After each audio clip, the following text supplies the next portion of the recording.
بسم اللہ الرحمن الرحیم۔ السلام علیکم ورحمۃ اللہ وبرکاتہ۔ دوستو، آج کا جو وظیفہ ہے یہ بار بار حج اور عمرہ کرنے کی توفیق اللہ جل شانہ اس وظیفے کی برکت سے عطا فرمائیں گے۔ بعض اوقات انسان کے پاس پیسے وغیرہ نہیں ہوتے، اسباب نہیں ہوتے تو حج اور عمرہ نہیں کر سکتے، دل چاہتا ہے لیکن نہیں کر سکتے۔ بعض اوقات پیسے بہت زیادہ ہوتے ہیں لیکن اللہ جل شانہ کی توفیق نہیں ملتی۔ لا حول ولا قوت الا باللہ۔ یہ جو نیکی کا کام ہے، یہ اس کے نیکی کا جتنے بھی کام ہے یہ اللہ جل شانہ کی توفیق سے ہوتے ہیں۔ گناہ سے بچنا یہ بھی اللہ جل شانہ کی توفیق سے ہوتا ہے۔ انسان گناہوں سے نہیں بچ سکتا ہے مگر اللہ کی توفیق سے۔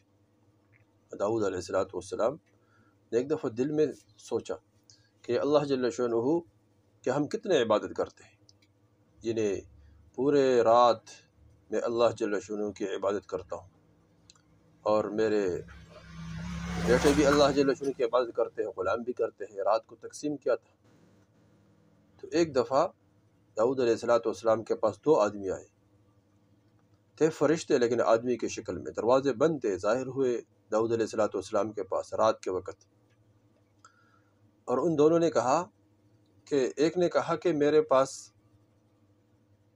ایک بکری ہے، اور یہ دوسرے جو آدمی ہے جس کو میں لے کر آئی اس کے پاس 99 بکری ہے، یہ مجھے کہتے یہ ایک بھی مجھے دے دو تاکہ یہ 100 پورا ہو جائے، تو یہ فیصلہ کرے۔ داؤد علیہ السلام حیران ہو گئے کہ اس میں فیصلے کی کیا بات ہے، یہ تو سراسر ظلم ہے۔ لیکن اس وقت داؤد علیہ السلام نے جب دروازوں کو دیکھا، دروازے بند تھے، فوراً پتہ چل گیا کہ یہ اللہ جل شانہ کی ابتلا ہے، امتحان ہے۔ اللہ جل شانہ یہ دکھانا چاہتے ہیں کہ یہ میں توفیق دیتا ہوں، اگر میں نے تجھے کسی کام میں مصروف کر دیا تو عبادت نہیں کر سکتے میرے۔ تو اس وقت داؤد علیہ السلام سر بسجود ہو گئے۔ تو اس طرح یہ لا حول ولا قوت الا باللہ، نیکی کی توفیق بھی اللہ جل شانہ دیتے ہیں، برائی سے اللہ جل شانہ کی توفیق سے انسان بچ سکتا ہے۔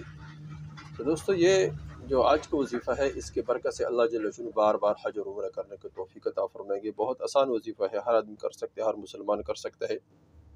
2 آیاتیں ہیں، اس کو ہر نماز میں تشہد، نفل نماز پڑھنا ہو، فرض نماز پڑھنا ہو، اس طرح سنتیں پڑھنا ہو یا واجب پڑھنا ہو، تہجد پڑھنا ہو یا اشراق، چاشت پڑھنا ہو یا وابین، کوئی بھی نماز یا صلاۃ حاجت، کوئی بھی نماز پڑھنا ہو تو اس نماز میں یہ 2 آیاتیں تشہد کے لیے، جب بندہ قاعدہ کے لیے بیٹھتا ہے تو دعا کے وقت ربنا آتنا فی الدنیا جو ہم پڑھتے ہیں، تو دعا کے بعد یہ 2 آیاتیں پڑھیں۔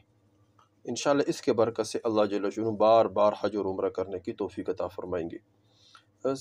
پہلے آیات سورہ بقرہ آیات 128، وَأَرِنَا مَنَاسِكَنَا وَتُبْ عَلَيْنَا إِنَّكَ أَنْتَ التَّوَّابُ الرَّحِيمُ، کہ ہم کو ہماری عبادت کے طریقے سے کائے اور ہماری توبہ قبول فرمائے۔ یہ آیات ہے۔ دوسرا آیات وَرَسُولُهُ وَقَالُوا حَسْبُنَا اللَّهُ سَيُؤْتِينَا اللَّهُ مِنْ فَضْلِهِ وَرَسُولُهُ إِنَّ إِلَى اللَّهِ رَاغِبُونَ۔ یہ دوسرا آیات ہے۔